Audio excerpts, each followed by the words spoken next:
Padre, en el nombre de Jesús, te damos gracias por esta noche donde nuevamente nos encontramos, nuestros hermanos, para tener este tiempo donde podamos juntos meditar en tu palabra, en la carta del apóstol San Pablo, primera de Corintios, segunda de Corintios. Pedimos, Señor, tu gracia, tu favor, la dirección, la guía, siempre la inspiración de tu Espíritu, para que esto nos ayude, nos haga bien, aumente nuestra fe, podamos aprender, edificarnos, podamos crecer, fortalecer nuestra confianza en nuestro Dios Todopoderoso, en doctrinas grandes que hay en la palabra, en base sólida de las Escrituras, del apóstol San Pablo. Oramos, Señor, para que tu gracia, tu favor nos rodee. Oramos, Señor, también para que tú quites toda clase de enfermedad, todo cansancio mental, físico, nos ayude, Señor, en estos tiempos, fortaleciéndonos también. Gracias por cada alumno que ha permanecido, ha batallado en estos tiempos. En el nombre de Jesús, gracias por el seminario, gracias por el pastor Teo. Agradecemos, Señor, por los profesores que están sirviendo. En el nombre de Jesús, oramos. Amén y amén. Muy bien. Creo que está el profesor pastor también está haciendo el pastor David, ¿no? David Saldaña, está enseñando ahora. No, el pasado. Ah, la vez pasada. ¿Ahorita quién está? Está el pastor Alberto Sánchez y Antonio Ortega. Ah, ya, ya. Está bien. Solamente para leer, que se nos pasa, hay tanto por ver realmente en Corintios, teníamos temas de mensaje, de enseñanza, de exhortación. Una cosa en cuanto a que habla sobre las divisiones. En Corintios es muy famoso el libro por ese tema de las divisiones. Entonces el apóstol Pablo dice en capítulo 3 de primera del libro de Corintios: de manera que yo, hermanos, no puedo hablaros como a espirituales, sino como a carnales, como a niños en Cristo. Podía beber leche y no vianda, porque aún no erais capaces, ni sois capaces todavía, porque aún sois carnales, pues habiendo entre vosotros celos, contiendas y disensiones, no sois carnales, ni andáis como hombres. A ver aquí, Ivonne. Oh. No sois carnales. Digo, el verso 5 dice: ¿qué pues es Pablo y qué es Apolos? Servidores por medio de los cuales habéis creído. Eso según la que a cada uno concedió el Señor. Yo planté, Apolos regó, pero el crecimiento lo ha dado Dios. Así que ni el que planta es algo, ni el que riega, sino Dios que da el crecimiento. Sigue, sigue, sigue. Hoy hay tantas explicaciones que se puedan dar como justificar en realidad las divisiones, y el apóstol San Pablo aquí lo describe de forma muy simple y sencilla. Dice que la causa es la carnalidad, la falta de madurez. Interesante que, como vamos a ver Corintios, lo han visto por ahí, que una iglesia llena de dones. En el capítulo 12 se describe los dones espirituales. Entonces, no es fácil encontrar una iglesia donde se manifiestan, digamos, en el buen sentido, no, sino que de forma genuina los dones del Espíritu y se mueren en el Espíritu. Uno imagina una iglesia muy madura, muy firme en el Señor. Pero esta es una iglesia nueva y se describe como carnal. Uno podría ver eso, ¿no? Por un lado espiritual, por otro lado carnal. Y la carnalidad aquí es por la causa de las divisiones. Y lo que el apóstol Pablo eh, habla para resolver esta situación, dice, por ejemplo, algunos dicen: yo soy de Pablo, la división. Algunos: yo soy de Apolos o de Cefas. Y él dice, ¿quién es Pablo? ¿Quién es Apolos? ¿Quién es Pedro? Nosotros hemos visto la vida de Pablo, ¿no? Y lo admiramos, y pues realmente un hombre de Dios tremendo, las cualidades, todas las cosas que hemos recibido a través de él. Impresionante, ¿sí? No da tiempo de escribir todo lo que el apóstol Pablo dice. Sin embargo, él dice, ¿quién es Pablo? ¿Eh? Todavía dice, y él dice, yo plantea por luego, y así que ni el que planta es algo, ni el que riega, sino Dios que da el crecimiento. Ni el que planta es algo, ni yo que planté soy algo, ni Apolo que regó tampoco, no somos nada, sino Dios. Es lo que Pablo está haciendo acá. Todo lo que él recibió, fue muy interesante. Todos sus dones, todas las revelaciones, toda la gracia, todo el favor, todo lo que él recibió, que es abundancia, riqueza, impresionante, todo él lo entrega a los pies del Señor. Señor, eso es lo que hacemos en adoración, ¿sí? Y un Apocalipsis cuando los 24 ancianos adoran, ¿qué hacen? Se postran y tiran sus coronas delante del trono. Interesante. Yo pienso que la adoración verdadera, genuina, es donde nosotros entregamos todo aquello, lo que Dios nos ha dado en algún momento, ¿sí? ¿Cuál es el peligro del orgullo y el engaño del enemigo? Cuando nosotros eh, recibimos lo que Dios nos ha dado, pero no lo devolvemos, ¿sí? Nos adueñamos, ¿sí? Nos creemos algo por lo que Dios es del Señor. Por eso cada vez que nos toca adorar, estamos devolviendo lo que Él nos dio. No nos adueñamos de lo que es de Dios. Porque dice ahí en Apocalipsis 4, porque todo es tuyo. Todo proviene de ti y por medio de ti y para ti.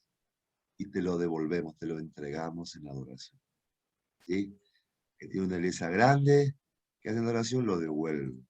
Que tiene una iglesia pequeña, lo devuelve. Que tiene mucho conocimiento, muy inteligente, lo devuelve. Que tiene, todo viene de Dios. Qué lindo vivir de esa manera. Un hombre, es decir, un gigante, alguien tan grande en revelaciones, en conocimiento, en la espiritualidad, un hombre completo en dones, ¿sí? Como Pablo, de sanidad, milagro, evangelista, misionero, apóstol. Y él dice, ¿quién es Pablo ante la división? ¿Quién es? Todo lo devuelve a Dios. Todo es de Dios. ¿Amén? Vos tener en cuenta en estos tiempos donde estamos aprendiendo, estamos creciendo, y hay gente que va a crecer más que otro, hay personas que va a desarrollar más que otro, la habilidad, ¿sí? Hay gente que tiene más don para entender mejor las cosas, para mayor comprensión, otro va a crecer más, pero cuando estamos frente al Señor en adoración, ¿qué hacemos? Le entregamos nuestras coronas en adoración, ¿sí? Le devolvemos. Eso nos permite ser humildes. Cuando estamos adorando, todos somos iguales. ¿No? Ahí no hay pastor, anciano, miembro. Calificamos miembro activo, miembro, ¿no? Ejecutivo, miembro. Ahí, en el momento de la adoración, todos rendidos a los pies del Señor. Amén. Muy bien. Y así, cuántas cosas hay para compartir, de cuánta riqueza, cuánta riqueza. De Corintios. Estamos entonces listos, los hermanos, para compartir entonces Corintios. ¿Quién comienza?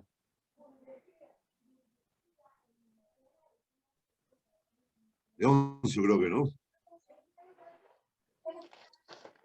Está en Vamos a mute, Leoncio. Ahí está.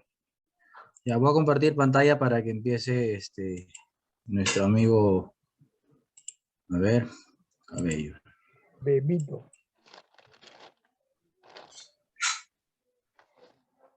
¿Está el hermano Chávez? ¿Sí lo ve en la pantalla completa? Sí Sí. se ve. No, ahora sí se ve, hermano. Antes solo se veía parte nomás. No, todo se veía. La cruz y la sabiduría, el tema. Hola, hola, ¿me escuchan? Sí, estamos Sí. acá, hermano. Sí. Dale, dale, dale. Hermano, buenas noches, ¿qué tal, pastor? Buenas noches. Buenas noches. Acabo de llegar apurado recién, acabo de llegar ahí. Traficazo. Estamos aquí. ¿Comenzamos? ¿Tiene batería? Comenzamos, Sí, comenzamos. me imagino que sí. A ver, un momento. Mm.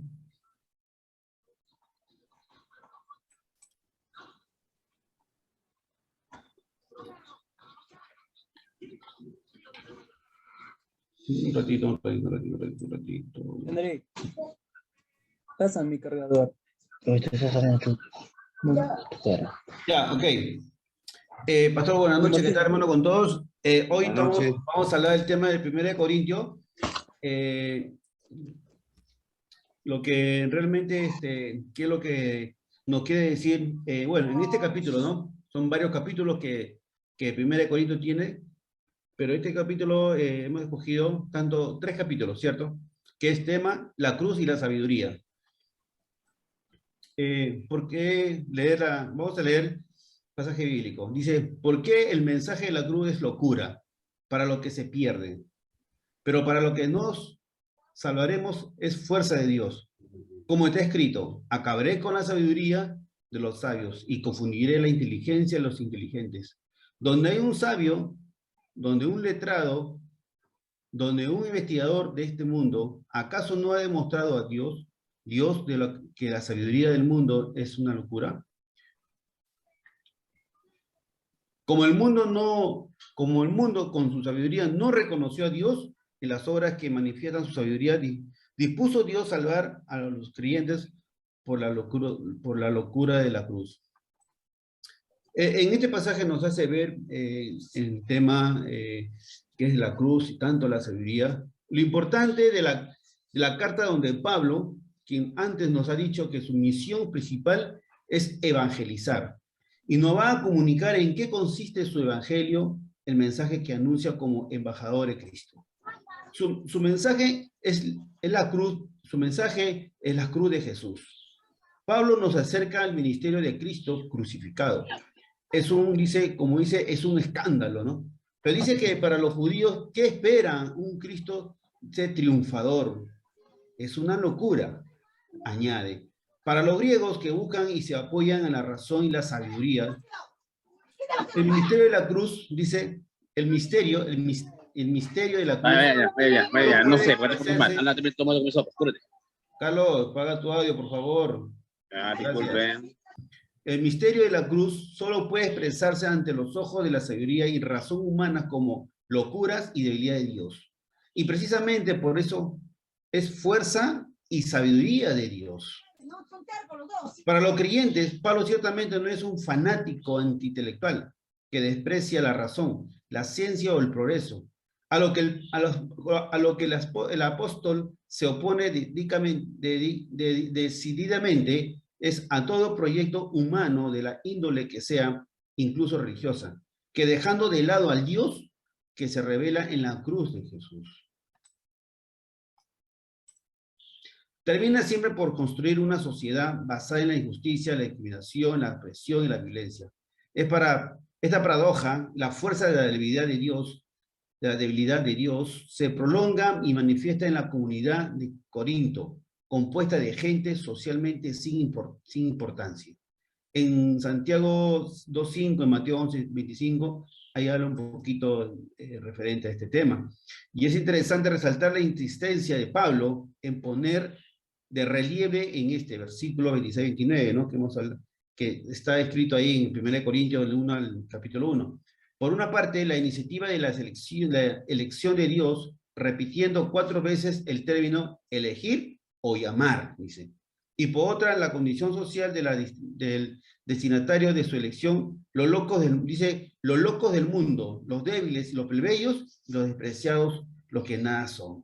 Bueno, así nos podemos como creyentes, ¿no? Pero no somos locos, no somos plebeyos. Ellos serán Y siguen afirmando Pablo, dice acá, los que humillaron, lo que decide 2 veces a los sabios y los poderosos, y anularán a los que se creen que son algo.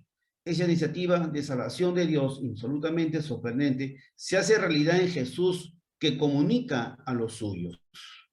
Los débiles de este mundo, la sabiduría, la justicia, la consagración y el rescate, estas expresiones densas de teología paulina, podrían resumirse en una palabra: liberación. Comenzando ya aquí y ahora, en definitiva, Pablo no hace sino presentar a los corintios y a nosotros el proyecto de Jesús, que Jesús anunció en la sinagoga de Nazaret. En Lucas 4, 14, 21, habla un poco de respeto en este término de este pasaje. Y Pablo escribe con la pasión y la lúcida percepción que de quien ha comprendido la esencia del Evangelio. Es decir, la memoria de Jesús, que el apóstol quiere dejar clara a la iglesia de Corinto y para quienes leemos hoy su carta. Pablo, por tanto, no fue un transmisor de ningún conocimiento humano superior. Dice, fue su fuerza persuasiva que procede del Espíritu, y el Espíritu el que le dio a los corintios la sabiduría misteriosa de Dios para acercarse a este ministerio. Al apóstol Pablo recurre en Isaías 4, hablamos de un punto, ¿no? En este libro de Isaías 64:3, dice, ni un ojo vio y ni oyó, ni mente humana concibió, completando las palabras del profeta con este final suyo, lo que Dios preparó para quienes los aman. Dice. Es un tema que se ha visto en el capítulo, en 1 Corintios, capítulo 1, del 18 al 31, más que todo lo que habla en la cruz y la sabiduría, digamos, ¿no? Es por respeto, pastor, que hemos detallado un poco lo que quiere decir 1 Corintios, ¿no? ¿Cuál es la cruz? ¿Cuál es la sabiduría? ¿Cuál es la locura que a veces nos llaman? Y cuál es el propósito de nosotros como sacerdotes, como hijos de Dios, e ir al punto, al clave, como hemos visto, ¿no? De evangelizar principalmente, ¿no? De anunciar y comunicar en qué consiste el evangelio, el mensaje, como vayamos siempre anunciando al pueblo de Dios como embajadores de Cristo.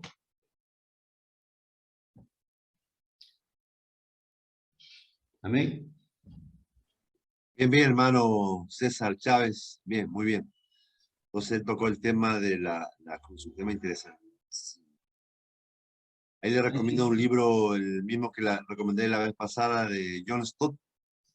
También él escribió un libro se llama El mensaje de la cruz. John Stott.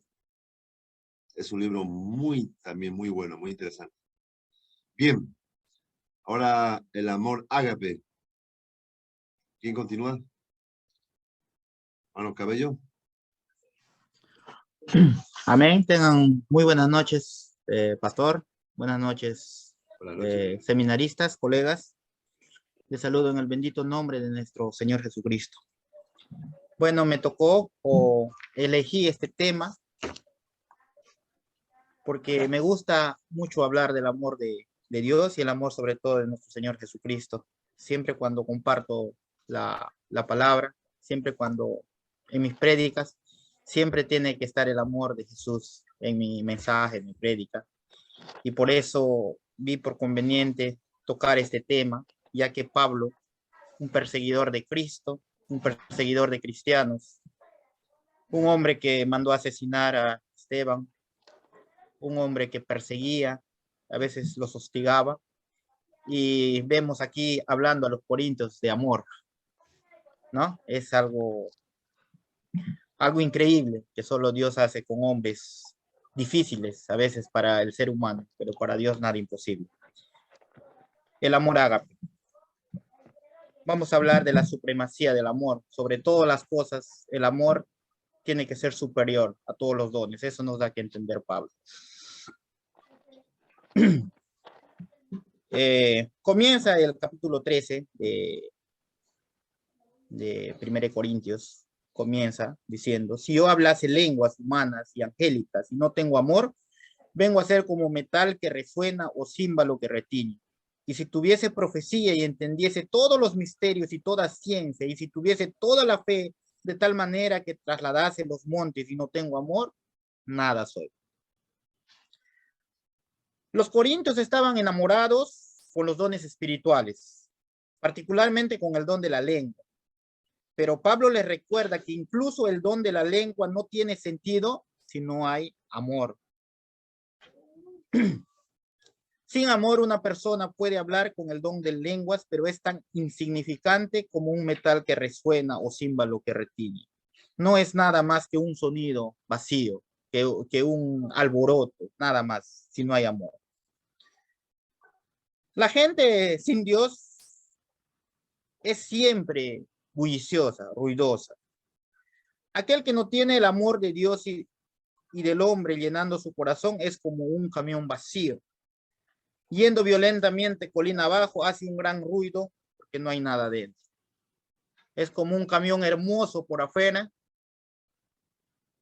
y va a prisa, velocidad, solo va haciendo bulla porque no tiene nada dentro. Eso nos da a entender Pablo. En los días de Pablo, muchos judíos creían que los ángeles tenían su propio idioma y por el Espíritu uno mismo podría hablar. La referencia a lenguas angélicas muestra que aunque el don genuino de lenguas es un idioma legítimo, puede ser un idioma vivo, humano, o puede no ser un idioma humano del todo. Aparentemente hay lenguas angélicas que los hombres pueden hablar por inspiración del Espíritu Santo. Hasta ahí estamos entendiendo. Cuando habla de profecía, ciencia y fe, para hacer milagros del mismo modo son irrelevantes fuera del amor. Los cristianos corintios olvidaban el motivo y el fin de los dones, convirtiéndolos en su propio fin. Pablo devuelve la atención hacia el amor. Pablo, citando esa idea de Jesús, hace referencia a la fe que trasladase los montes. La referencia está en Mateo 7:20. Qué asombroso sería tener fe que pudieras lograr lo imposible, ¿no? No obstante, aún esa fe nos hace nada, esa fe grande, inmensa que podemos tener, no vale nada si no hay amor. Un hombre con gran fe puede mover grandes montañas, pero ¿dónde las pondrá si no hay amor? ¿En el camino de alguien más? ¿O justo encima de alguien más? Si no tiene amor, ¿dónde crees con esa fe? ¿Dónde podría poner esa montaña? Cuando dice no tengo amor, Pablo está usando la palabra griega ágape. Los antiguos griegos tenían 4 palabras diferentes que ya conocemos, que es el amor filio, el amor que no lo tengo ahorita, pero en conclusión el cuarto es el amor ágape, traducido amor. Ágape es la 4ª palabra para amor. Es un amor que ama sin cambiar. Es un amor entregado, que da sin pedir o esperar nada a cambio. Es un amor tan grande que puede ser dado a quien es desagradable o indeseable. Es un amor que ama aun cuando es rechazado. El amor ágape da y ama porque quiere. No demanda o espera paga por el amor dado. Da porque ama, no ama para recibir. Podemos leer todo este capítulo y pensar que Pablo está diciendo que si somos antipáticos, entonces nuestras vidas no significan nada. Pero ágape en realidad no es amabilidad, es negación de uno mismo por amor de otro. Ese es el amor ágape.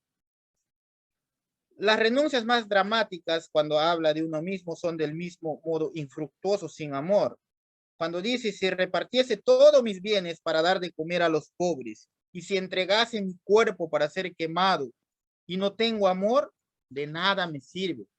Y si repartiese todos mis bienes para dar de comer a los pobres, en este versículo podemos encontrar que Pablo está citando lo que Jesús dijo en Mateo 19, del 16 al 23, lo que hiciera el joven rico.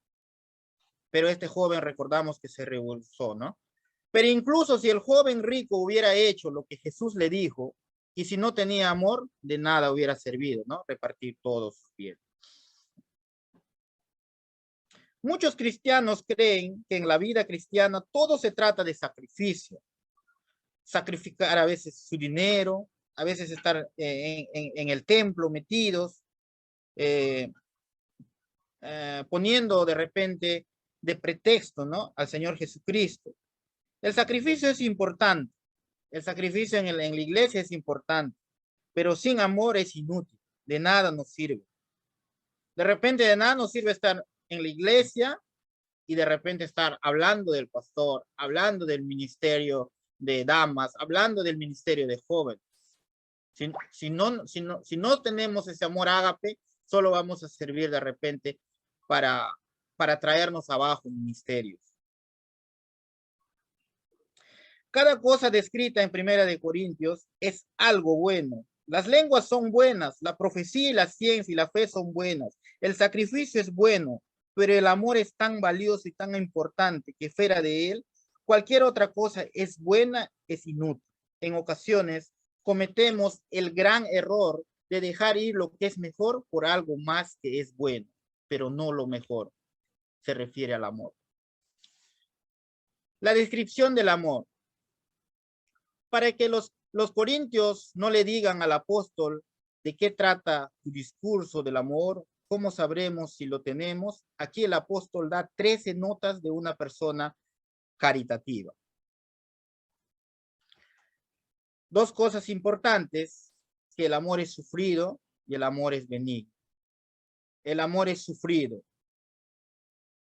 El amor perdura mucho tiempo. Es el corazón que se muestra de Dios. Cuando se dice del Señor, el Señor no retarda su promesa, según algunos la tienen por tardanza, sino que es paciente para con nosotros, no queriendo que ninguno perezca, sino que todos procedan al arrepentimiento, en 2 de Pedro 3:9. Si el amor de Dios está con nosotros, seremos pacientes con aquellos que nos molestan y nos lastiman.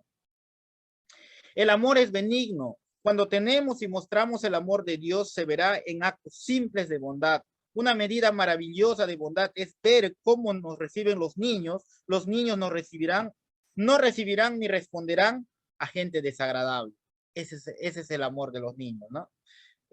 8 cosas que el amor no es, lo que dice Pablo.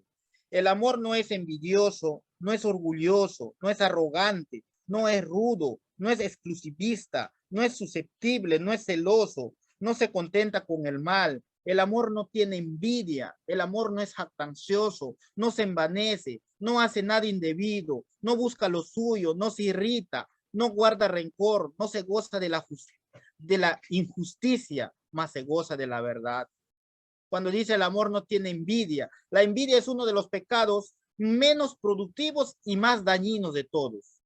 No consigue nada más que herir el amor. Mantiene su distancia de la envidia. Manténgate tu distancia de la envidia, amado hermano, amado seminarista, y resístete a la envidia. No te resientas cuando alguien asciende o cuando alguien es bendecido. No digas por qué a mí no. El amor no es jactancioso, cuando dice Pablo. El amor en acción puede obrar de forma anónima. No tiene que ser la celebridad o el centro de atención para hacer un buen trabajo o estar satisfecho con el resultado. El amor da porque le encanta dar, no por un sentido de alabanza que puede tener por mostrarlo. Cuando damos algo, cuando hacemos algo por amor, no es necesario nosotros jactarnos, hacer bulla, decir que por mí, que yo, por mi dinero, por mi trabajo o por mi esfuerzo, cuando lo haces por amor. Cuando dice el amor no se envanece. Estar envanecido es ser arrogante y enfocado en sí mismo. Habla de alguien que tiene una cabeza grande. El amor no hincha su cabeza, se enfoca en las necesidades de otros, no en las necesidades de uno, como nuestro Señor Jesús hizo aquí su ministerio, siempre pensando en los demás, sabiendo que Judas ya era un ladrón, sabiendo que Judas ya le iba a traicionar, pero sin embargo él los trató a todos por igual, con ese mismo amor, con esa misma humildad y bondad. Eso debemos aprender, porque el amor no se envanece. Tanto jactarse como envanecerse están arraigados en el orgullo. Entre cristianos el peor orgullo es el orgullo espiritual. Por eso hay que tener mucho cuidado, amados hermanos seminaristas. De repente mirar por encima del hombro a cualquier hermano o mirar por encima del hombro a cualquier joven, de repente pensando que nosotros somos seminaristas, conocemos más a Dios. Mentira del diablo, amados hermanos. Ese se llama orgullo espiritual. El amor no hace nada indebido. Donde hay amor, habrá bondad y buenos modales. Quizás no de la forma sofocante de mostrar modales, como mira, ¿no? Cuán culto soy, mírame, ¿no? Sino de la manera simple que la gente no hace nada indebido. Ningún hombre maleducado o lo que se conoce como grosero, descortés es un cristiano. Eso sí podemos decir, ¿no? Un cristiano siempre es educado, cortés, caballero. Ese es porque tiene el amor de Dios. Cuando dice Pablo, el amor busca lo suyo, Pablo comunica la misma idea en los Romanos 12:10 en cuanto a honra, prefiriéndoos los unos a los otros. También habla en Filipenses 2:4, lleva la misma idea, no mirando cada uno por lo suyo propio, sino cada cual también por lo de los otros. Esto es ser como Jesús en su forma más básica, ser una persona centrada en otros, en lugar de una persona enfocada en sí misma. El amor hace que tú pienses en los otros, te preocupes por los otros, no te enfocas en ti mismo. El amor nos irrita. A todos nos resulta fácil ser irritados. Eso es verdad. A todos nos es fácil decir, me miró mal, me levantó la voz. Nos irritamos rápido. Ser provocados por aquellos que simplemente son molestos, pero es un pecado irritarse, no es amoroso. Recordemos que Moisés no pudo entrar a la tierra prometida porque fue irritado por el pueblo de Israel. Podemos ver en Números 20, del 2 al 11. El amor no guarda rencor. Esto literalmente significa el amor no guarda recuerdo de cualquier mal que ha recibido. El amor desecha las heridas del pasado en lugar de aferrarse a ellas. Claro ejemplo es nuestro Señor Jesucristo. No guardó ese mal recuerdo que Pedro le haya negado, ¿no? No dijo, mi discípulo me negó. ¿Qué hizo nuestro Señor Jesucristo? Fue y le buscó por segunda vez. Y no solamente le buscó, sino que le preparó un rico desayuno en la orilla del mar. Ese es el amor que muestra nuestro Señor Jesucristo. El amor no se goza de la injusticia. Está dispuesto a buscar lo mejor para otros y se niega a poner las cosas contra otros.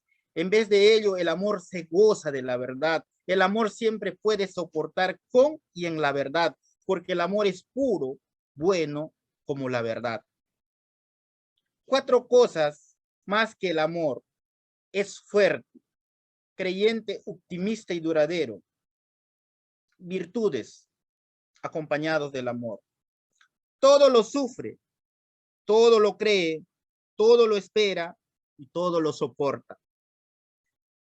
Cuando dice todo, podríamos haber esperado que Pablo hubiera escogido cualquier frase menos esta. Todo abarca todo, todo. Todos podemos sufrir algunas cosas. Todos podemos creer algunas cosas. Todos podemos esperar algunas cosas. Todos podemos soportar algunas cosas. Pero Dios nos llama a un amor más allá y más profundo por Él, por el uno al otro y por un mundo que perece. Llevar el amor de Jesús a este mundo que perece. El amor todo lo sufre. La palabra sufre también se puede traducir cubre.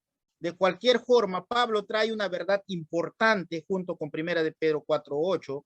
Y ante todo, tened entre vosotros ferviente amor, porque el amor cubrirá multitud de pecados.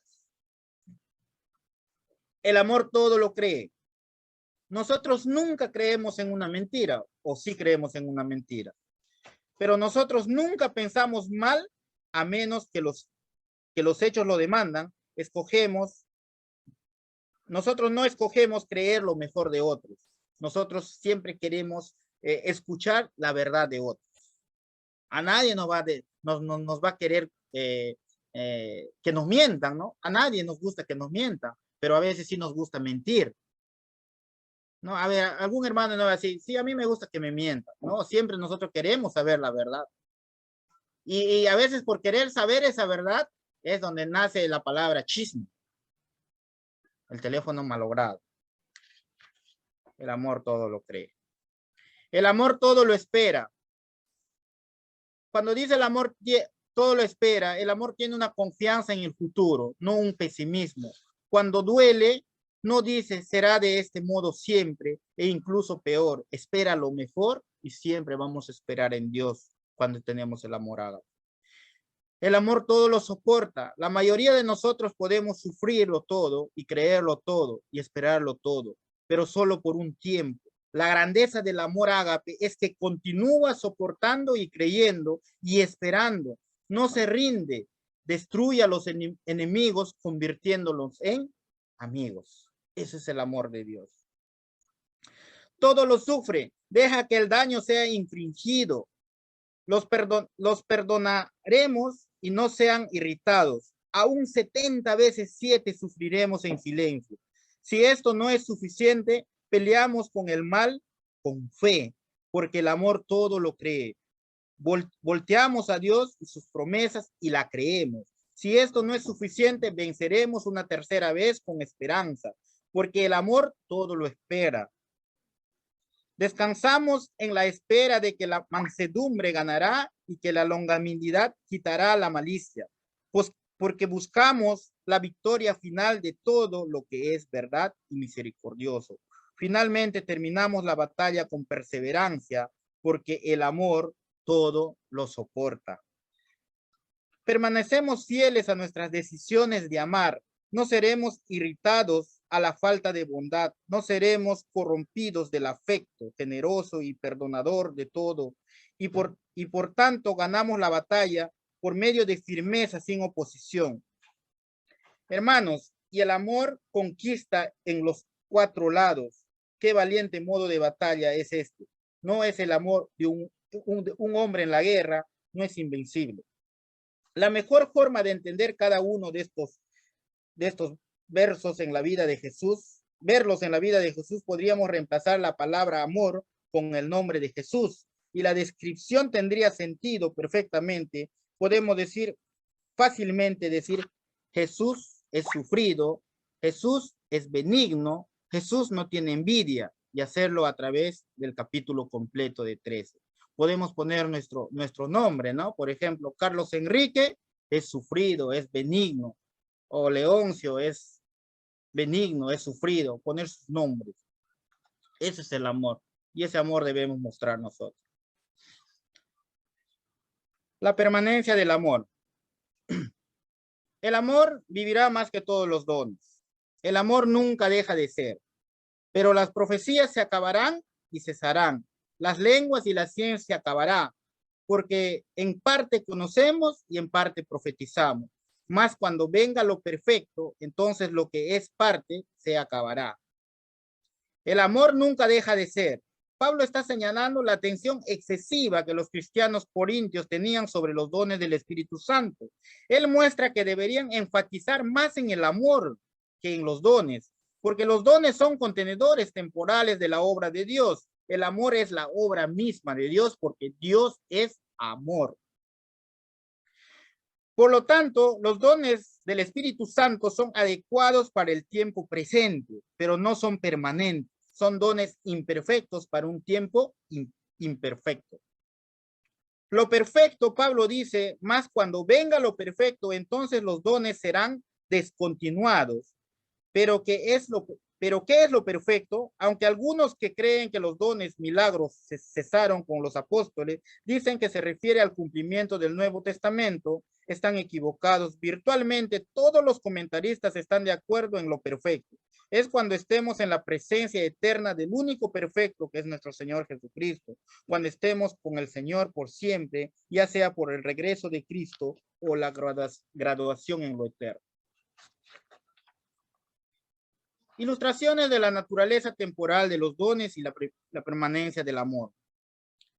Cuando dice en el versículo 11 y 12, cuando yo era niño, hablaba como niño, pensaba como niño, juzgaba como niño. Mas cuando ya fui hombre, dejé lo que era de niño. Ahora vemos por espejo oscuramente, mas entonces veremos cara a cara. Ahora conozco en parte, pero entonces conoceré como fui conocido. Cuando dice yo era niño, las niñerías son apropiadas para los niños y los dones son apropiados para nuestro tiempo presente, pero los dones del Espíritu Santo no serán apropiados para siempre. Tener en cuenta. Pablo no está tratando de decir que si somos espiritualmente maduros no necesitaremos de los dones espirituales, sino que él está diciendo que si somos espiritualmente maduros, no sobreenfatizaremos los dones espirituales, especialmente a expensas del amor.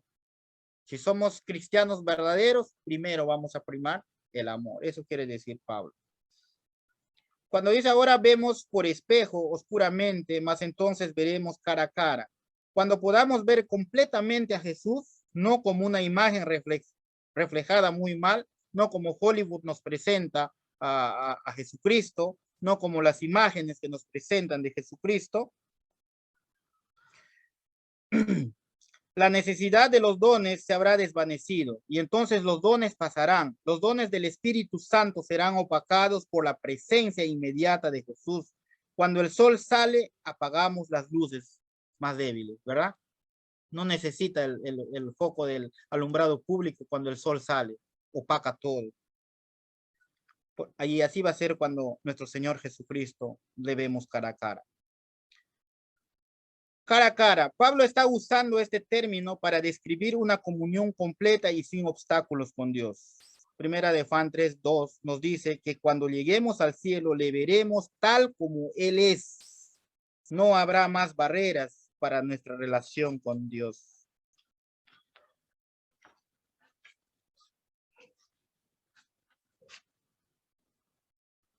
Un resumen de la permanencia del amor. El amor habita para siempre. Y ahora permanecen la fe, la esperanza y el amor. Estos tres, pero el mayor de ellos es el amor. Y ahora permanecen la fe, la esperanza y el amor. Estos tres, las tres grandes búsquedas del cristiano. Eso debe ser las tres búsquedas grandes del cristiano. La fe, la esperanza y el amor. No los milagros. No es el poder, no son los dones, son la fe, la esperanza y el amor. Aunque en los dones son preciados y dados por el Espíritu Santo, hoy en día nunca fueron diseñados para ser el enfoque o la meta de nuestra vida cristiana. En vez de ello, buscamos la fe, la esperanza y el amor. ¿En qué está enfocado tu vida, amado hermano? ¿De qué realmente quieres más? Todo debería regresar a la fe, a la esperanza y al amor. Si no es así, necesitamos recibir el sentido de Dios, de las prioridades y poner nuestro enfoque en donde debería estar. Porque la fe, esperanza y el amor son muy importantes. Deberíamos esperar verlos enfatizados en todo el Nuevo Testamento y así creo que lo hacemos nosotros como cristianos. Ya para ir terminando, el amor también es lo más grande porque es un atributo de Dios. No olvidemos el resumen de todo. El amor es lo más grande porque es un atributo de Dios. Primera de Juan 4:8. Y la fe y la esperanza no son parte del carácter y personalidad de Dios. Y la fe y la esperanza no son parte del carácter y la personalidad de Dios. Dios no tiene fe en la forma que nosotros tenemos fe, porque Él no debe confiar fuera de sí mismo. Dios no tiene esperanza en la manera de que nosotros tenemos esperanza, porque Él sabe todas las cosas y está en control total. Pero Dios es amor y siempre será amor. Ayer, hoy y siempre, Dios no va a cambiar, siempre va a ser amor. Afortunadamente no necesitamos elegir entre fe, esperanza y amor. Pablo no está tratando de hacernos escoger, pero quiere enfatizar a los corintios cristianos el punto: sin amor como el motivo y la meta, los dones son distracción sin sentido. Si pierdes el amor, lo pierdes todo. Que Dios lo bendiga, colega, que Dios lo bendiga, profesor. Espero que hayan entendido. Muy bien, William Cabello, muy bien. Sí, hay mucho para hablar sobre el amor, ¿no? Así que se extendió un poquito, pero valió la pena. ¿De qué iglesia eres, William Cabello? Gozo eterno. Gozo Eterno. ¿Eso en Lima? Ventanilla, sí, Callao. Ventanilla, Callao. ¿Quién es el pastor ahí? David Park. Ah, David Park. Muy bien. Ahora sigue Leoncio. Ya. ¿Sí me escucha, pastor? Sí, sí. Ya, muy bien. Bueno, buenas noches. Hoy día yo toqué el tema de 2 de Corintios 2, Pablo perdona al ofensor para que triunfe Cristo, ¿no? Primero hablamos en el tema 1 hablamos sobre lo que habló nuestro hermano, perdón, dejé de compartir, ya. Primero hablamos lo que habló nuestro tema hermano Chávez, ¿no? Sobre la cruz y la sabiduría, ¿no? Lo que significa la cruz. Luego enlazamos el tema del amor ágape y por último coordinamos en el tema de Pablo perdona al ofensor, ¿no? Entonces, en este tema de Pablo perdona al ofensor, dice en el versículo 1, 2, 4, esto pues determiné para conmigo, no ir otra vez a vosotros con tristeza, porque si yo os contristo, ¿quién será luego el que me alegre? Sino aquel a quien yo contristé, porque por la mucha tribulación y angustia del corazón os escribí con muchas lágrimas, no para que fueseis contristados, sino para que supieseis cuán grande es el amor que os tengo, ¿no? Acá Pablo nos enseña que ante una situación conflictiva de discusión o problemas, no vayamos con ira hacia ese grupo o hacia esa persona para reclamar quizás un derecho, ¿no? O una justa razón, sea justo o no, pero no ir con violencia, sino arreglar las cosas de una manera correcta, no a nuestra manera, ¿no? Recordemos que reclamar nuestra razón puede ser la perdición de la otra persona. Por eso Pablo dice, no voy para contristarlos, ¿no? Porque si no de ahí luego, ¿quién me consolará, no? Entonces, ya que en lugar de mostrarle el amor y perdón a esa persona que le reclamamos, lo contristamos, exigiéndole que reconozca su falta, ¿no? Pablo nos dice que nos dolamos de los errores de los demás o de las ofensas para mostrarles nuestro amor con lágrimas de perdón. Pablo nos manifiesta también su cambio de carácter que había obtenido, digamos, o había logrado, mejor dicho, con la ayuda de Dios. Era un hombre perseguidor de cristianos, era un hombre violento, era un hombre sanguinario, pero cómo el Espíritu Santo logró cambiar su vida, ¿no? Que a los que lo ofendían lo lograba perdonar fácilmente, no con pesar, no con cólera, no por compromiso, sino con amor, porque recordemos que Pablo fue llamado individualmente, él fue sacado del fariseísmo de forma individual, nadie le obligó, no se adherió con alguien para hacerlo, solamente estuvo en este encuentro con el Señor Jesús, ¿no? Si nos dejamos guiar por el Espíritu Santo, estaremos llenos de sus frutos y de su amor. Evitaremos que Satanás nos gane maquinando nuestra mente y nuestro corazón, ¿no? Ahí sabemos que el diablo es muy astuto a veces para que en un momento nos llene el corazón de ira, como dice la palabra, no vaya a ser que por una raíz de amargura perdamos, ¿no? La salvación o la situación o la amistad de alguien, ¿no? Pablo nos enseña que debemos ser hermanos fieles y preocupados unos a otros, preocupándonos cuando están en aflicción y no lo vemos, como él se afligió cuando no lo vio a Tito, ¿no? Para que Cristo pueda triunfar en nosotros, tenemos que manifestar que somos olor grato con nuestro amor y perdón. Otras personas se salvan con ese olor grato que tenemos. Cuando tenemos un olor grato de amabilidad, cuando tenemos un olor grato de ser personas misericordiosos, las personas que nos ven se pueden salvar porque ven a Cristo reflejado a través de nuestra vida, ¿no? personas confiables, personas que a pesar de pasar muchas cosas, reflejamos el verdadero amor y misericordia de Cristo.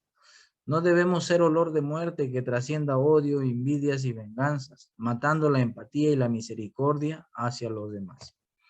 Debemos predicar la palabra de Dios verdaderamente y no falsificándola con amor engañoso, falso, diciendo que perdonamos a veces con los labios, pero con nuestros actos asesinamos al prójimo, ¿no? Tenemos que tratar al prójimo sinceramente como si Dios estuviera delante de nosotros, ¿no? Siendo honestos, quizá podremos decirle el error, ¿no? Pablo fue a decirle su error, pero de una manera correcta, amable, ¿no? No como asesinándolos, ¿no?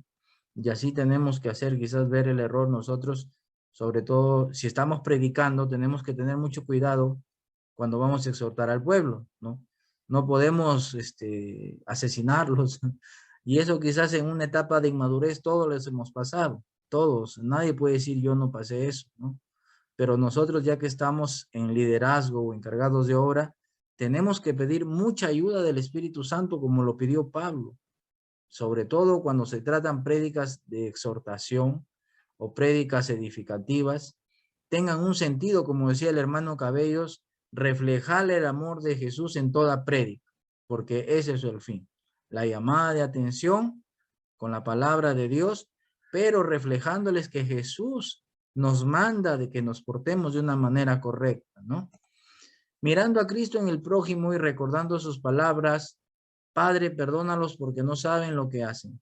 Así debemos decir a Dios cuando alguien nos ofende, Padre, perdónalo porque no sabe lo que hizo contra mí, ¿no? Imitemos ese carácter de Pablo, ya que él nos animó a imitarlo como él imita a Cristo. Y esto permanece hasta hoy y mientras tengamos vida.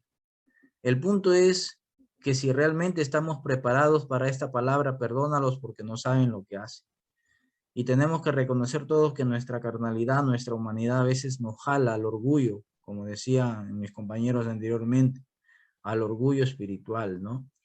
A los años que tengo en la iglesia o tantas cosas. O yo estoy más relacionado quizás con los superiores y yo puedo hacer más cosas.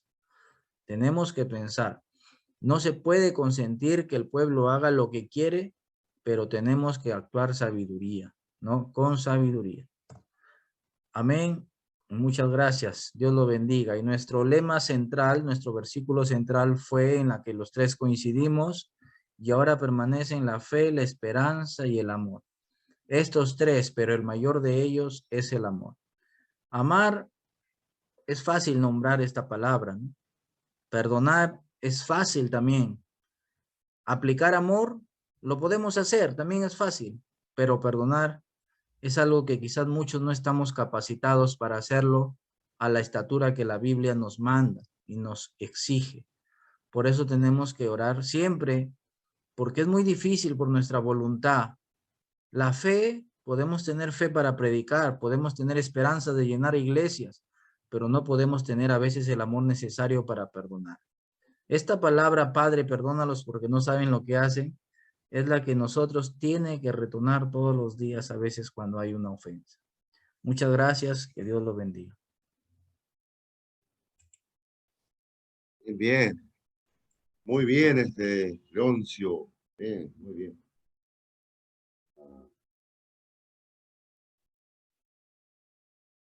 Buenos temas. Interesante el tema del perdón, el amor y después la cruz. Tiene que ver con lo que también en el capítulo 11, 1 Corintios, va a hablar sobre la Santa Cena. Celebramos la comunión, la mesa del Señor. Y es una de nuestras 5 C como iglesia presbiteriana. Entonces, celebramos la comunión. No solamente que nosotros decimos, bueno, celebramos su cumpleaños, tomamos Santa Cena, pero podemos por arriba celebrar estas actividades, pero no habría una genuina comunión sin el amor, como hablaba hoy, escuchamos. El amor nos permite pasar por encima de ciertas cosas. Y también el tema del perdón. Creo que lo que separa, lo que divide, destruye muchas veces congregaciones, divisiones que después se justifique con textos bíblicos, porque Dios me dijo, porque el Espíritu me llamó. Sin embargo, no hubo perdón. Sencillamente no hubo perdón. No hubo una actitud de disculparse o perdonar. Ese es interesante, ¿no? Y para ello necesitamos ir a la cruz, como hablaba también. Recordarnos siempre que con Cristo estamos juntamente crucificados. Ya no vivo yo, mas vive Cristo en mí. Lo que vivo ahora lo vivo en la fe del Hijo de Dios que me amó y se entregó a sí mismo.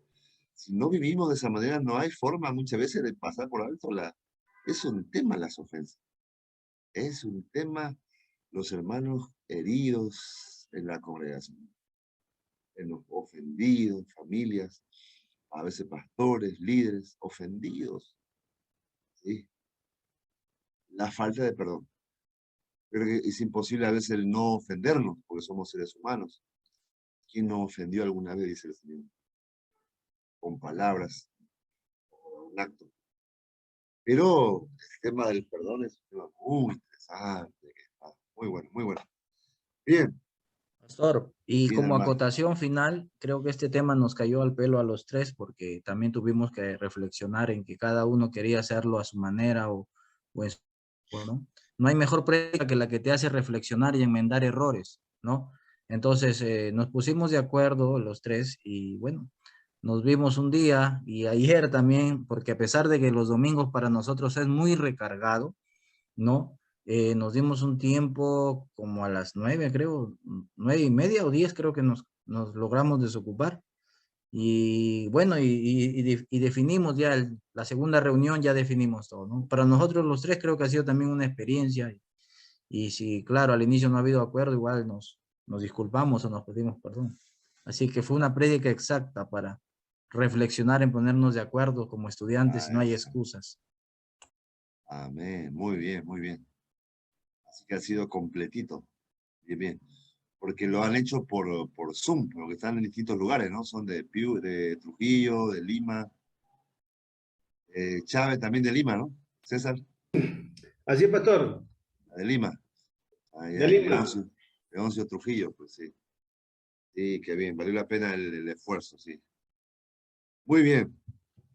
Entonces vamos a ir avanzando con, a ver, el tema de las introducciones nos ayuda, como sabemos todos, a dar un pantallazo general, todo el libro, ver los aspectos puntos principales, los trasfondos, propósito y demás, ver la ocasión por la cual el apóstol, por supuesto, siempre sabemos que es inspirado por el Espíritu Santo, a veces no lo decimos, pero se da por supuesto, sabemos que ya ha sido inspirado. A veces escuchaba unos comentaristas, para dice Pablo, cuando dice Pablo y Pablo, pareciera que no, es la palabra de Dios, sí, por supuesto, en el tema de estudio se da eso. Toca mucho el personaje que él escribió, por qué lo escribió, cuándo lo escribió, la ocasión, las circunstancias. Y eso nos ayuda muchas veces a comprender mejor, viendo el trasfondo, por qué lo dijo, en qué ocasión. Entonces hay mayor profundidad. El texto muchas veces aislado y separado. Muchas veces uno escucha algunos mensajes que se predican, ¿no? Sin tener en cuenta el contexto general, la ocasión. Eso realmente, lo que dicen es muy bonito, pero no está diciendo lo que realmente el texto está diciendo. Entonces, siempre ese es un desafío para nosotros, los que nos toca predicar la palabra del Señor, y acá bueno, ya hay predicadores, algunos lo van a hacer, lo están haciendo. Entonces, siempre pensemos en esto. Es un desafío, aparte de hablar lo que Dios puso en el corazón y lo que hemos preparado y demás, siempre es importante cuando elegimos un texto, respetar ese texto con su contexto, ¿sí? No hacerle decir otra cosa que no está diciendo. A veces es mejor buscar otro texto que hable mejor con lo que queremos decir, pero no tomar torcer algo que no lo está diciendo, porque de esa manera pues sabemos que también surgen muchas clases de sectas que ellos hacen lo mismo en realidad, ¿no? Hablan un texto, lo saca de su contexto y le hacen decir lo que no está diciendo. Y entonces uno dice, ¿no está en la Biblia? Sí, está en la Biblia, pero Satanás también, como tentó a Jesús con la palabra, fuera de lugar. Por eso es bueno ver el fondo, el trasfondo, la instancia, la parte histórica, muchas veces también ver la parte de cómo lo dijo en su original, feo, en el griego y demás. Bien. Así estamos entonces en el trasfondo. Corintios, antigua ciudad griega, era en muchos sentidos la metrópolis más prominente de los tiempos de Pablo. Como muchas ciudades prósperas de la actualidad, Corintios tenía intelectuales arrogantes, opulencia material y corrupción moral. Abundaba toda clase de pecado. Era una ciudad famosa por su sensualidad. Por eso entendemos por qué Pablo escribe lo que escribe muchas veces, ¿no?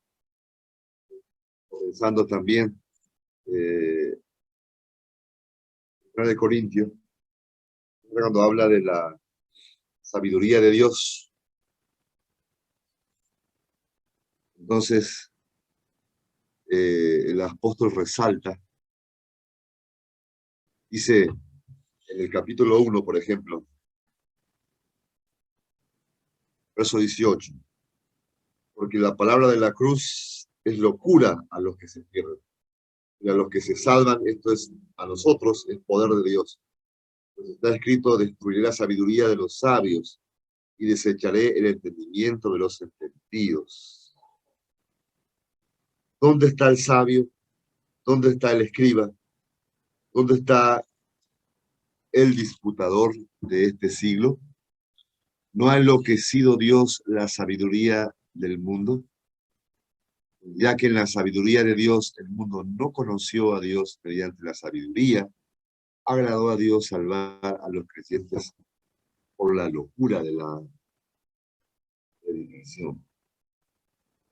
Interesante, ¿no? En una ciudad donde, como dicen, había muchos intelectuales, arrogantes, opulencia material.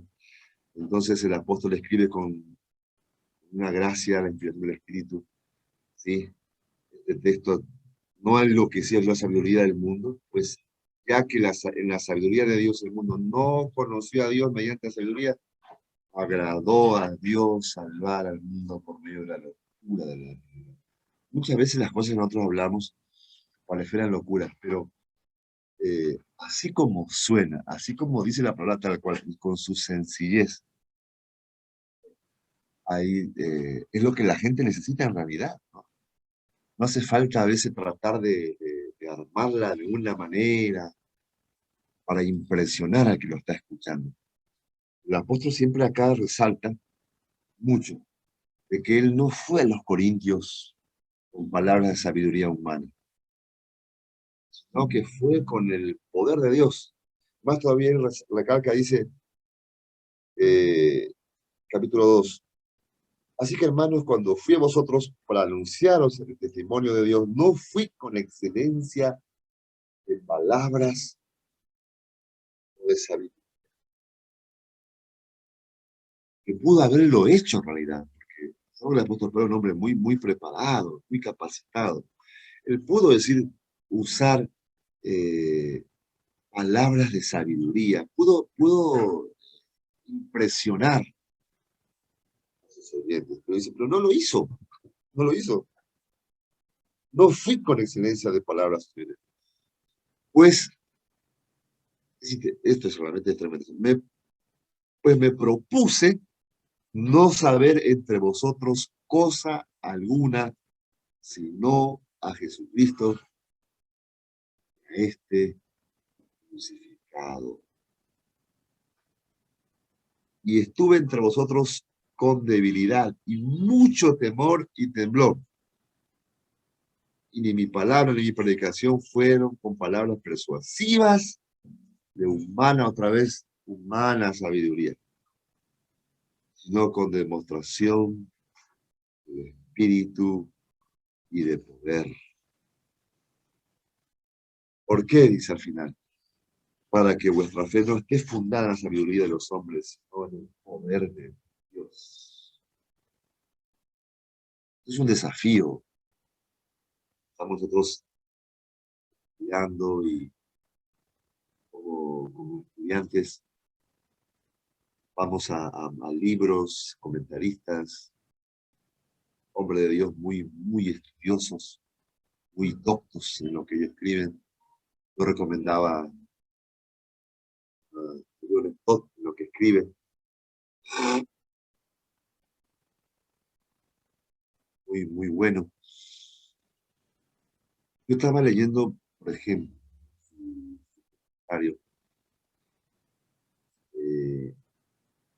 la parte donde dice que el Evangelio, no me avergüenzo, el Evangelio, ¿no es cierto? Capítulo 1, el poder de Dios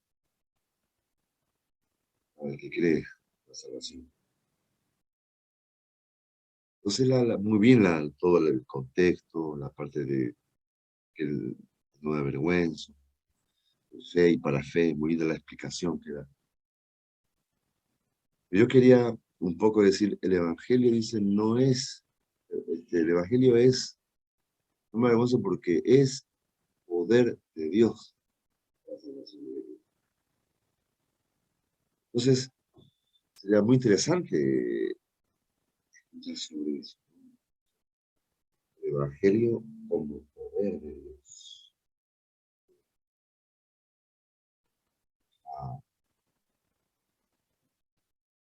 Sí, la parte explicativa, la parte intelectual, esa parte práctica, lo que dice el apóstol Pablo, está describiendo justamente esa parte. Yo teniendo la capacidad de persuadirlos con palabras de sabiduría humana, que también tenía ese recurso, muy preparado en aquel tiempo, dice, pero yo me propuse no saber entre vosotros cosa alguna, sino Jesucristo. Es impresionante. Es decir, no resaltar tanto lo de uno, lo que tenemos, sino tratar de que Cristo sea ese. Y a Él crucifica. La humillación, el perdón, el arrepentimiento, la muerte del pecado, la justificación. Esto debe desafiarnos. No solamente buscar la parte intelectual, como diciendo, por eso acá no está haciendo el seminario, hay muchas cosas que tiene que ver, revisar, buscar, hay que esforzarse, hay que preparar, pero la parte del poder que tiene que ver con el espíritu, eso es muy interesante. El apóstol Pablo no solamente no fue con sabiduría humana, sino fue, sí, con demostración del poder. Lucas dice, recibiréis poder. Cuando haya venido el Espíritu. Tiene que ver la Escritura.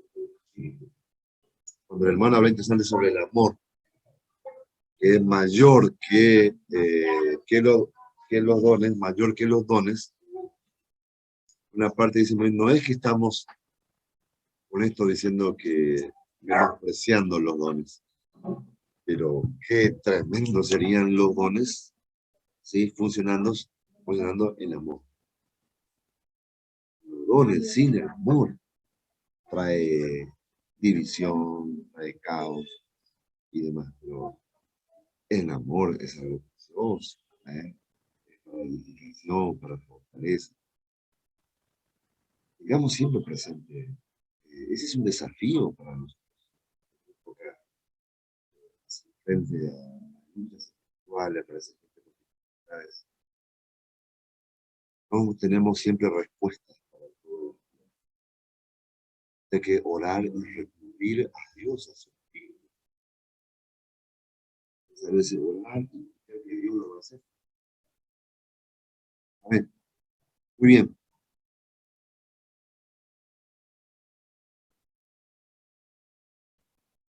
Con Priscila y Aquila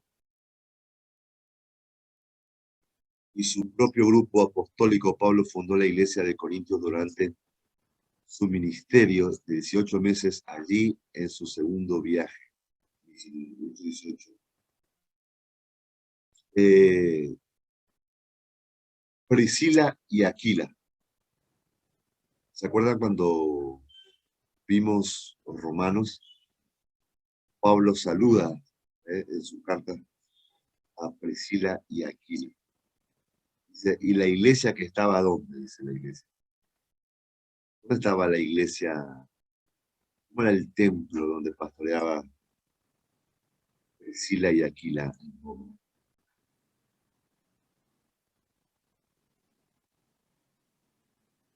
¿Están ahí?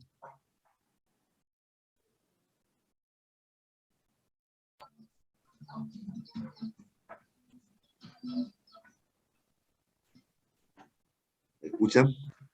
La iglesia de Corinto, Antioquía. Priscila y Aquila.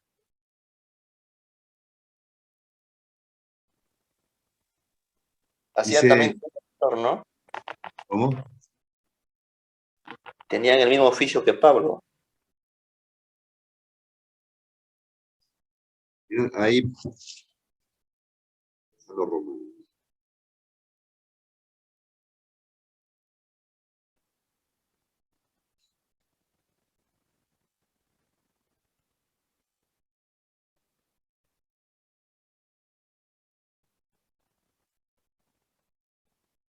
Saludad, dice 16:3, saludad a Priscila y Aquila, mis colaboradores en Cristo Jesús. Hablando de ellos, que expusieron su vida por mí, a los cuales no solo yo doy gracias, sino también todas las iglesias de los gentiles. Saludar también, verso 5, saludar también a la iglesia de su casa.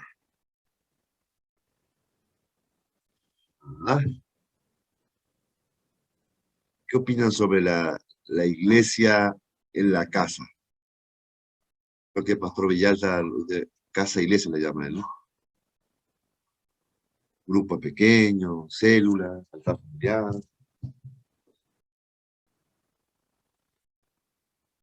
Eso sería un buen tema para compartir también, sobre la iglesia en la casa. Priscila y Aquila eran tremendos hombres de Dios. ¿Sí? Sabemos si ve que Apolos era un hombre muy elocuente, dice la Escritura. Es un gran predicador, muy elocuente. Pero en su comienzo, parece que no tenía muy claro, ¿no? Lo de las cosas del reino, ¿sí? Él estaba muy familiarizado con el bautismo de Juan y las primeras cosas. De que Priscila y Aquila lo llevaban aparte, lo encamina, muy bien. Encamina a Apolos. Dice, y le enseñan, dice, le explican bien acerca de Cristo, el señorío, el Espíritu Santo. Priscila y Aquila le enseñan a este hombre. Pensé que era muy preparado en cuanto a las cosas de la ley, el Antiguo Testamento, porque era un judío mesiánico, ¿no sé? Y ellos lo capacitó. Así que eran colaboradores directos de Pablo, ¿no? cerca de él. Un hermoso trabajo de discipulado, de servicio, pero la congregación estaba en su casa. No tenemos todo el tiempo de hablar sobre esto. Es innumerable, podríamos decir, los beneficios y de las ventajas también cuando nos reunimos por las casas. ¿Sí? Es una forma, es la iglesia primitiva se reunía por las casas. Muchas cosas hoy se pasa por alto, no se puede por causa de las congregaciones, ¿no? De que estamos ahí todos juntos, terminan todos, ¿no? grupos pequeños, ahí se da la oportunidad justamente de tener comunión, de compartir, de estar juntos, comer juntos. Muchas cosas se resuelven en ese compartir, estar por lo menos. Estar. Hoy todo el mundo anda a las corridas. Necesitamos volver a esa forma, ¿sí? Por las casas. Bien. Vamos a tomar lista antes de toda esta parte, vamos a tomar lista. Dice la iglesia estaba compuesta por algunos judíos, pero la mayoría eran creyentes no judíos. En la iglesia de Corinto, ¿sí? Su mayoría eran gentiles, digamos, no judíos, pero también habían judíos. Y esos judíos convertidos eran los que generalmente traían mayor dificultades. En cuanto a la teología, se dan cuenta de la diferencia, ¿no? Ellos no habían dado problemas de pecados graves como hacían los corintios, en realidad, ¿no? De que había uno que andaba con su madrastra, era una barbaridad lo que estaba haciendo. Cosas, por ejemplo, de ese nivel. Pero ellos tenían problemas teológicos. Y no eran de menor gravedad, porque es lo que causaban revuelto y son los que generalmente a veces desautorizaban al apóstol Pablo en su ministerio apostolado, porque ellos decían, él no es de los 12, ya he hablado sobre eso. Es interesante estos dos grupos convivir y coincidir, judíos convertidos, gentiles convertidos. Por eso el apóstol Pablo cuando escribe se dirige a los dos grupos. ¿Sí? Bien, después que salió Pablo de Corintios, en la joven iglesia surgieron varios problemas que exigían su autoridad y enseñanza apostólica por correspondencia y por... ¿sí? La necesidad de escribirle lo que les escribe por cartas, ¿sí? Hay exhortaciones, correcciones, reprensiones. Muy bien. La primera carta a los Corintios se escribió durante su ministerio de 3 años en Éfeso. Hechos 20:31, ahí habla sobre eso. En su tercer viaje misionero, Pablo supo en Éfeso los problemas de Corintio después de una delegación de la congregación. La congregación de Corintios le entrega una epístola a Pablo en la que pedía instrucciones sobre diversos asuntos. Pablo escribió esta carta en respuesta a los informes de la misiva de los Corintios. En Corintio, por supuesto que el apóstol dejó ancianos, que también eran pastores, encargados de la obra. Yo supongo que no es como ahora, no había tiempo de que sean capacitados en seminarios, en muchas cosas, sino que entre ellos los más espirituales, los más preparados, tenían más o menos buen testimonio, más firme, entonces los ponían como ancianos. Por supuesto que había cosas que les sobrepasaban y no sentían ellos con la autoridad de corregir esas cosas. Entonces, en ese sentido, era muy importante el trabajo apostólico, ¿sí? Y Pablo les escribía, las visitas de Pablo, muchos errores doctrinales, teológicos, divisiones, pleitos, cuántas cosas se resolvían, porque Pablo es un hombre de mucha autoridad, ¿sí? Salvo que algunos querían desautorizarlo, pero cuando él escribía o él hablaba, entonces mucha gente la que lo escuchaban a él. Era la necesidad de pedir su auxilio, pedir un auxilio. En ese sentido es interesante la función apostólica, es decir, está el pastor encargado, el maestro, el anciano que ayuda a comer. Y hoy, por ejemplo, vamos a ver luego sobre eso. Hoy cumple esa función apostólica en nuestras congregaciones. Por ejemplo, si hay algún problema que sobrepasa al pastor, están los ancianos, que si hubiera algo más que aún sobrepasa la situación. ¿A quién uno puede recurrir? Bien. Vamos a continuar sobre eso. Voy a pasar lista la pasada, ¿no? Débora. Bien, tomamos, hermanos, el recreo. Hola.